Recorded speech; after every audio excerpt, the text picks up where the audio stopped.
Partie 4.1.3, Oracle de test pour les systèmes basés sur l'IA. Tester les systèmes basés sur l'IA peut s'avérer difficile, notamment lorsqu'il s'agit de déterminer les résultats attendus. Le problème de l'oracle de test, ces difficultés découlent de divers facteurs inhérents à l'IA. Alors, premièrement, nature probabiliste et non déterministe. Les résultats de l'IA peuvent varier même avec des entrées identiques, alors que de nombreux systèmes, par exemple dans l'apprentissage supervisé, ont une seule valeur cible correcte. Les résultats du modèle sont probabilistes et la définition d'un oracle strict de type réussi-échec nécessite souvent de fixer des seuils ou des plages de tolérance. Dans cet exemple, variation des probabilités dans l'IA, si on lui donne par exemple 3 fois on prend toujours l'image, notre exemple de chien ou chat, reconnaître les images. Si par exemple on lui donne la même image 3 fois, ce qui se passe en fait, c'est que il y aura en fait des résultats et il y aura en fait des probabilités variées légères à chaque fois qu'il va faire ses calculs. Et donc, si on voit par exemple ce qui est montré, ce qui montre ici, donc, et il peut faire en fait le premier calcul, il sort avec une probabilité de, voilà, on va dire 92% et 8%. Donc, si tu trouves, on lui met en fait un seuil. Si tu trouves 80%, c'est un chat, sinon c'est un chien. Si c'est moins, c'est un chien. Donc, par exemple ici, il a par exemple fait 3 calculs. Et à chaque calcul, il prédit que c'est un chat avec des probabilités variées, légères. Ce qu'il faut retenir ici, c'est que le système d'IA ne produit pas toujours des résultats identiques pour une même entrée. Leur nature probabiliste impose de raisonner en termes de seuil de confiance plutôt qu'en termes de vrai ou faux. Voilà. Euh, donc voilà. Je passe à la... On continue. Développement exploratoire et spécification incomplète. Le développement de l'IA est souvent exploratoire. Les exigences du système peuvent évoluer, être incomplètes ou tout simplement faire défaut, ce qui empêche de disposer des spécifications détaillées nécessaires pour générer des résultats attendus précis. Donc là, ça parle du soi. C'est que quelquefois, on n'a pas des résultats attendus précis. Ce qu'il faut retenir de ça. Et voilà. Donc, et ça c'est parmi les difficultés que peut trouver une IA quand elle génère en fait un résultat attendu. Troisièmement, complexité des tâches. Alors, les systèmes basés sur l'IA s'attaquent souvent à des tâches trop complexes pour une vérification humaine directe, rendant les contrôles manuels des résultats attendus peu pratiques. C'est-à-dire que voilà, notre cerveau humain ne peut pas contrôler ce que fait l'IA, quelquefois si c'est très compliqué. Subjectivité du comportement. La justesse du comportement d'un système basé sur l'IA peut être subjective. Par exemple, les attentes des utilisateurs vis-à-vis des assistants virtuels peuvent varier considérablement, ce qui complique l'établissement de résultats attendus faisant l'unanimité. Donc, par exemple, j'ai un robot, il me donne un résultat attendu, il me donne un résultat, un output, mais moi, je suis pas, c'est pas ce que je lui ai demandé au début. Et donc là, ça fait partie voilà, des difficultés. Système d'auto-apprentissage, ces systèmes basés sur l'IA mettent continuellement à jour leur modèle interne en fonction des nouvelles données rencontrées après leur déploiement. Cela entraîne une évolution du comportement correct du système au fil du temps, de sorte que les réponses du système restent efficaces et appropriées, même si la définition de ce qui est correct évolue. En conséquence, un ensemble initial de résultats attendus peut rapidement devenir invalide. Dans cet exemple, on a, euh, on a une IA qui recommande des films, par exemple, pour bien expliquer ce concept-là. Avant en fait de rentrer dans ce petit exemple, ce qu'il faut retenir ici, c'est qu'un système d'apprentissage permet qu'est-ce qu'il fait le workflow d'un système auto-apprentissage, c'est qu'il se met à jour, qu'il met à jour ses modèles internes en continu avec les nouvelles données qu'il rencontre. Cela signifie que ce qui était correct au début peut évoluer avec le temps. Donc si on prend un exemple, voilà, c'est une IA en fait une IA de recommandation de films, par exemple. Au départ, elle propose surtout des films d'action car l'utilisateur a regardé beaucoup de films d'action. Après quelques semaines, donc ici, euh, L'utilisateur regarde plus de comédies. Alors l'IA, qu'est-ce qu'elle doit faire? Elle doit s'adapter et commence à recommander des comédies, des films comédies. Alors, ce qu'on peut déduire, c'est que le comportement correct change donc avec les préférences de l'utilisateur. Voilà, tout simplement.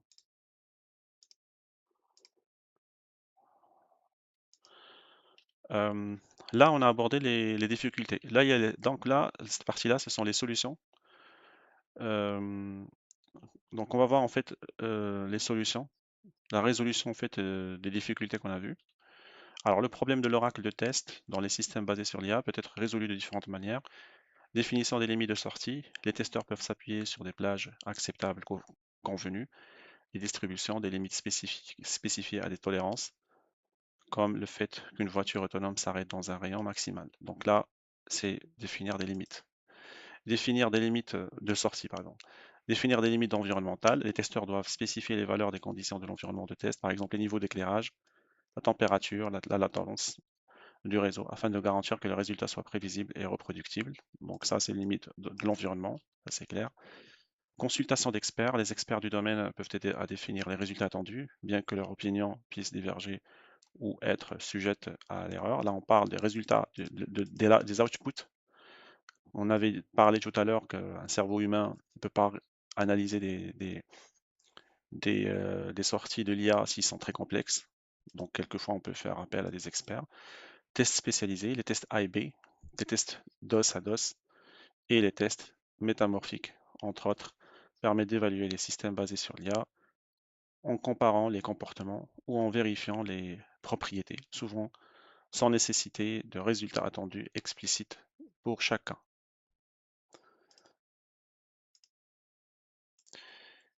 Pour, euh, pour l'exemple des tests A et B, là j'ai mis un petit graphique qui résume c'est quoi un test A B. En fait, il s'agit de comparer deux versions d'un système A et B pour voir laquelle fonctionne mieux. Si par exemple ici on prend une IA qui est de recommandation de films, alors la version A recommande surtout des films d'action, tandis que la version B recommande surtout des comédies. Alors cette IA, elle mesure quel système génère le plus de clics ou de satisfaction utilisateur. Dans notre exemple, par exemple, celle de la comédie génère plus de clics. Alors, je vais vous montrer l'autre type. Donc test, je vais juste agrandir, voilà. Test back-to-back ou DOS à DOS. C'est exécuter deux systèmes différents sur les mêmes données et comparer leurs sorties. Je prends un exemple de reconnaissance vocale.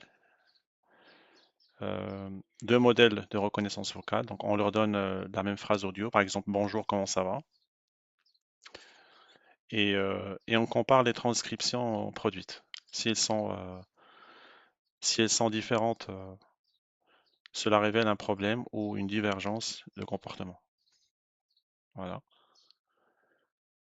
Et enfin, on a vu, juste, je vais juste le mettre ici.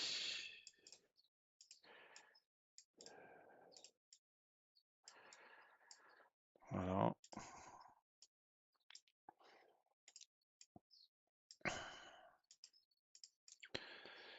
Euh, des tests métamorphiques. Principe des tests métamorphiques, c'est vérifier que certaines propriétés logiques restent vraies même si l'entrée, elle change. Donc si on prend un modèle de vision qui reconnaît un chat, image originale sortie, c'est un chat,